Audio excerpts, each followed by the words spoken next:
Medo, insegurança? Isso não pode te parar. Deus é contigo.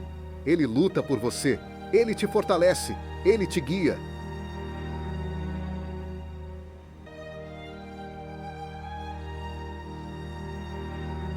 Em Josué 1:9, a palavra diz: Não fui eu que te ordenei? Seja forte e corajoso. Não temas, nem te assombres, porque o Senhor teu Deus está contigo por onde quer que andares.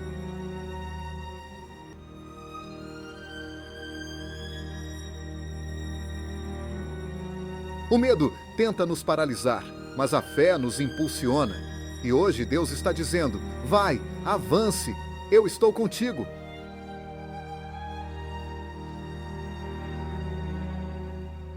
Diga comigo: eu não tenho medo porque Deus está comigo.